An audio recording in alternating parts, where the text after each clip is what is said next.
คนบ่ขาดแต่รถจักรเพิ่นบ่ให้เอาเข้าเด้อไว้นอกเพิ่นด้านนอกด้านออกสนามกีฬาสบายดีพี่น้องมื้อนี้ก็พาพี่น้องไปเที่ยวเล็กๆน้อยๆทางวัดศรีโคตรเฮาเนาะหรือว่าทางมันเก่าก็แปลงเปิดคลิปอยู่ที่หน้าห้องหมอเนาะหรือว่าวัดคุณพ่อปัจจุบันนี้ก็กำลังเริ่มออกไปเดี๋ยวนี้ก็10 โมงไปพี่น้องตอนนี้ก็ฮอดหน้าห้องหมอแขกขมวนพี่น้องไปมื้อนี้ระหว่างทางก็ได้แค่ภาพถ่ายบรรยากาศให้พี่น้องได้เห็นตอนที่ไปเนาะทางที่ไปนี่ก็ถือว่าผ่านจากใจกลางของตัวใจกลางของเมืองตะแคกแขกขมวนมาใจกลางของน้ำพุออกไปสิมีชี้แยกไฟแดงเนาะท่านผู้ชมเนาะแล้วก็ซื้อไปพุ่นละทางถาดเมืองเก่าเนาะไปเบิ่งที่ว่าเพิ่นเห็นเพิ่นบูรณะใหม่เนาะที่ว่าตะลิ่งโค้งตะลิ่งโค้งที่ว่ามันอยากเจือนเพิ่นเทกันเจือนเสียกันเจือนเนาะยันตะพังที่ว่าน้ำเสาะเข้ามาก็เลยออกไปมื้อนี้ก็เป็นวันศีลพี่น้องหลายๆเนี่ยเนาะมื้อนี้เป็นวันพักวันศีลวันพักผ่อนแต่วันศีลแล้วเพิ่นบ่เฮ็ดวันศีลใหญ่เนาะแต่ว่าพวกเฮา2 คนทีมงานเฮาก็เลยได้ออกไปเก็บภาพถ่ายให้พี่ให้น้องได้เห็นบรรยากาศใหม่ๆพี่น้องไปลุ้นไปเชียร์ไปชมเบิ่งนํกันเนาะพี่น้องเนาะไปกันเลยไปติดตามเบิ่งเนาะก็เป็นวันจันทร์เนาะ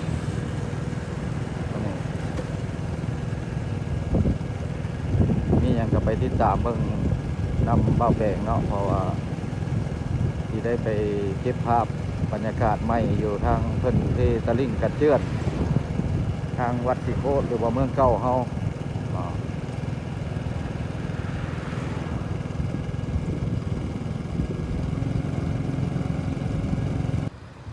ตัดภาพมาฮอดเข้ามาฮอดในตัวพระศรีโคตรหรือว่าเมืองเก่าแล้วโอ้สวยงามเนาะเพิ่นปลูกหญ้าฝนตกใส่แล้วขึ้นเขียวงามเนาะบัดนี้เนาะเขียวชุ่มอยู่ตัวนี้ทางเข้าก็งามตอนนั้นแหละสีบ่งามบัดนี้แหละหญ้าเขียวละงามครับผู้ชมด้านเฮือนทรงลาวนี่ก็งามสวยงามหญ้าโป่งละงามสวยสดสวยสดงดงามขอโทษขออภัยท่านผู้ชมมึงเนี่ยนี่ฝนตกใส่แล้วผู้ดีหญ้านี่ขึ้นแล้วก็ผู้ดีงามจะว่ามาเก็บภาพทวนคืนนี้เนาะเพราะว่ามันจะเข้าปีแล้วมาถ่ายสิได้เลาะไปอีกด้านในพุ่นฮอดในสวยงามเลยวัดศรีโคตรจุดถ้าแขกคำม่วนเฮาเนาะก็คือวัดศรีโคตรนี่ก็เป็นวัดหนึ่งที่ว่ามีชื่อเสียงคำเล่าลือเนาะตะปูญาตะใหญ่มาว่าใหญ่ก็คือที่บุญประจำปีในวัดศรีโคตรนี่ก็ทุกปีเนาะเมืองเก่าหรือว่าวัดศรีโคตรเพิ่นก็ต้องได้เฮ็ดปีทุกปีเลยทุกคนก็สิฮู้หลายเนาะศรีโคตร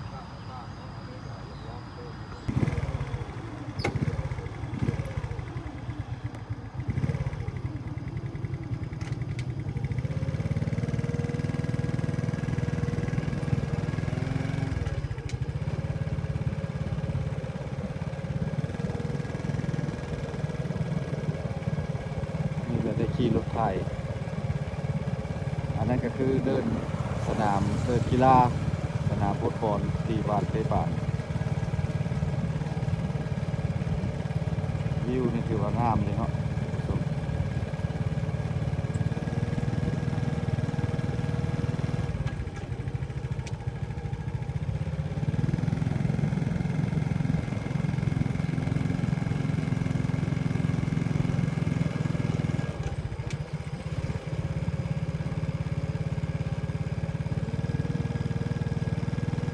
วางตื่น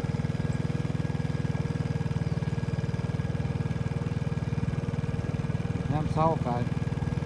มีผู้คนมาเล่นฮัดไก่ตอนเศร้าก็เล่นฮัดไก่อ้อมหาดเมืองเก่านี่ก็ถือว่าสมควรแล้วเนาะมาเล่นกี กีฬาหัดกายตอนเช้าๆนะพี่น้องเดินมาเล่นเอาออกกำลังกายบ่จำเป็นสิเล่นในหนทางเล่นอ้อมนี่ละ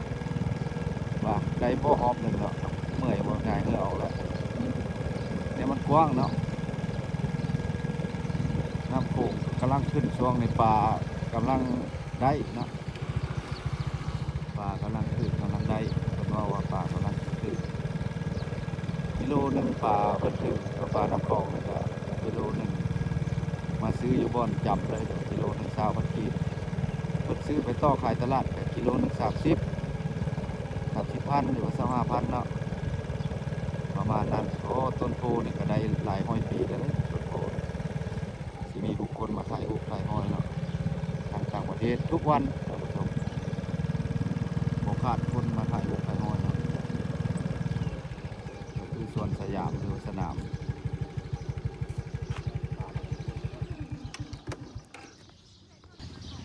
ตัวนี้ก็บ่อนเคารพบูชาต้นโพที่ว่าสิ่งศักดิ์สิทธิ์ทั้งปวงเพิ่นก็มากราบไหว้บูชาในต้นโพต้นนี้แต่ว่ากสิไล100 ปีแล้วเพราะว่าค่อยเกิดมาก็เห็นเลยต้นโพต้นนี้ก็ใหญ่สมควรกสิศักดิ์สิทธิ์อยู่เนาะมาขอสิ่งศักดิ์สิทธิ์หรือว่าขอพรต่างๆ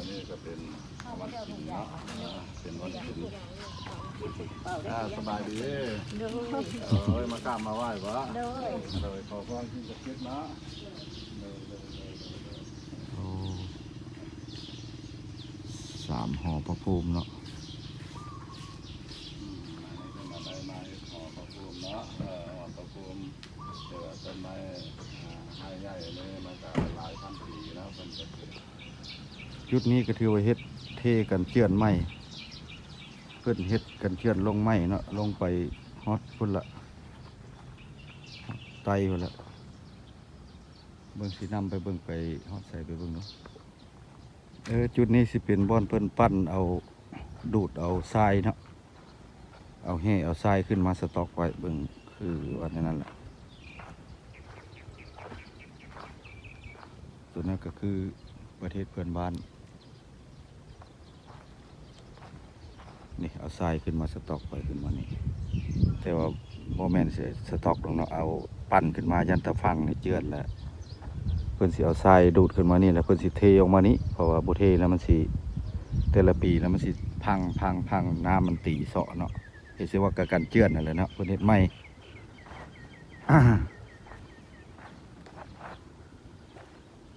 แต่ฟังโขงถ้าบ่มีการเจือนนี่ก็จะฟังไปเรื่อยๆเด้เพราะน้ำแต่ละปีมันแห้งมันโอ้น้ำของก็ธรรมดาบ่ทันได้ขึ้นปานใดเนาะ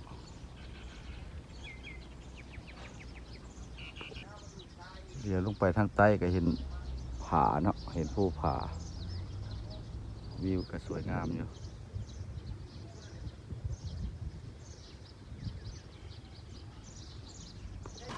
ตัดภาพมาทางด้าน ด้านในของพระธาตุวัดศรีโคตรหรือว่าวัดธาตุมะเก่าอันนี้ก็คือเดินสนามที่ว่าเพิ่นเฮ็ดสำเร็จเนาะตอนบ่แปลงมาถ่ายตอนนั้นช่วงนั้นล่ะบ่ทันสำเร็จเนาะปลูกหญ้ากำลังขึ้นเนี่ยผู้คนกับบุคคลในมื้อนี้ก็เป็นวันจันทร์นักมาลิ้นมาเที่ยวตลอดขึ้นไหวธาตุบ่มื้อนี้ก็วันศีลเนาะวันพักผ่อนย้อนอรุณนะเราแปลกสิพาย่างเลาะทั่วมื้อนี้แหละมันมื้อนี้ก็เป็นครึ้มๆผ้าเป็นครึ้มๆมื้อนี้เนาะเป็นมืดครึ้มๆอมทุ่มอยู่พาเลาะขึ้นเทิง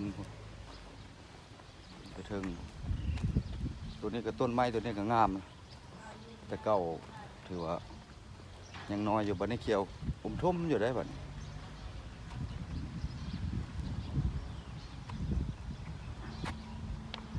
ต้นไม้ตัวตอกนี่ก็หลายเนาะหญ้านี่ก็ตัดตลอดคนบ่ขาดแต่รถจักรเพิ่นบ่ให้เอาเข้าเด้อไว้นอกคนด้านนอกด้านออกสนามกีฬาตัวนี้ก็คือถาดผู้คนไปไหว้ถาดสิมีตั้งแผงเนาะ หรือว่ามีทางชาวไทยเฮาหรือว่าทางมาแต่ต่างประเทศนอกก็เพิ่นก็มาอันนี้วัดสิโกดเพิ่นบวรบัตรใหม่ปรับปรุงใหม่ขึ้นใหม่นะปลูกหญ้าว่างมาถ่ายวางบุญนั่นแหละยังบ่ทันสำเร็จวันนี้สำเร็จแล้วหญ้าเขียวทุ่มขึ้นมาเก็บภาพคืนอีกครั้งหนึงอันแข่งขมวนเฮาก็แม่นจุดนี้แหละจุดที่ว่าบ่อนจุดที่ว่าบ่อนที่ว่าใหญ่เนาะที่ว่าเดินใหญ่ที่ว่าบุญประจำปีไปทัดพุ่นแล้วย่างไปทัดพุ่นอันนี้แบบถ่ายให้พี่ให้น้องเห็นอยู่ต่างประเทศที่ว่าไปอยู่ประเทศอื่นประเทศไกลเนาะประเทศไกลสิเป็นประเทศรัสเซียบ่หรือสหรัฐอเมริกาบ่หรือว่าไทยที่ว่าคนลาวเฮาอยู่พุ่นบ่ได้มาเยี่ยมมายามแล้วว่าโอ้ประเทศลาวนี่เป็นจังไดก็มาเก็บภาพบรรยากาศให้เบิ่งเนาะผู้อยู่ไกลติดตามกันไว้เนาะบ่อนนั้นบ่อนนี้ก็สิมีหลายบ่อนไปถ่ายมีโอกาสเวลาเบาแปลงก็ได้ไปเก็บภาพถ่ายบรรยากาศ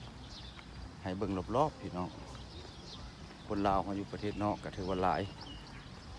ที่ว่าบ่ได้เห็นก็เบิ่งติดตามชมกันเนาะธาตุสีโคตรก็สำนี้แหละเพิ่นมรณะใหม่นะสิหันหน้าทางหลังให้คนมาถ่ายรูปถ่ายรูปท่านผู้ชมตัวนี้สิเป็นมุมหลังเนาะเป็นคือจอมธาตุไปเลาะไปใส่ตากะโลสำเร็จตอนบุญพระธาตุนะถือว่ายังบ่สำเร็จวันนี้สำเร็จแล้วมาเก็บพระทายให้ครั้งหนึ่งให้พี่ให้น้องได้เห็นอยู่ต่างประเทศติดตามไปไว้เบาแปลงกันใส่โอกาสมีเวลามีคุณค่ามาเก็บภาพให้พี่ให้น้องได้เห็นนะบางกิฟกับซิมีไปเที่ยวบางกิฟกับซิมีไปหาอยู่หากินก็ได้อัปเดตลงให้เห็นให้เบิ่งเนาะเห็นครอบครัวผู้เจ้าก็มีเนาะหาอยู่หากินก็แล้วแต่ว่างเนาะพ่อบ้านไปทางใดแล้วไปทางใดแล้วพ่อบ้านเนี่ยโอ้ยฮ้อนกับปานนี้ท่านผู้ชมอันนี้วัดโพสีบ่อนนั้น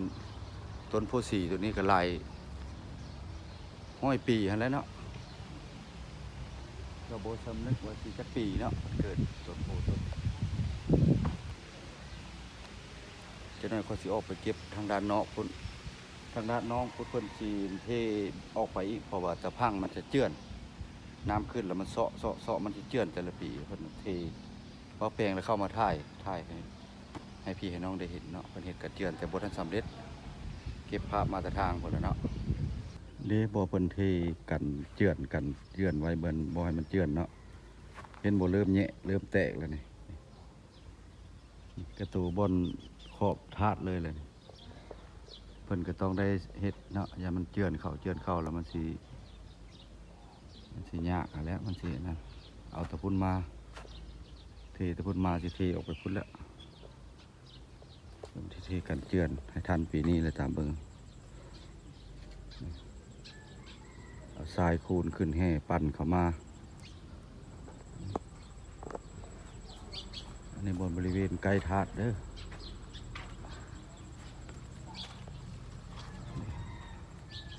ยันระดับกองทรายนี่แหละเนาะเพราะว่ามันหยะไปยุบไปแต่ละปีได้เห็นทาบกัดโบเทในนั้นต้องได้เทเพิ่นกสิเท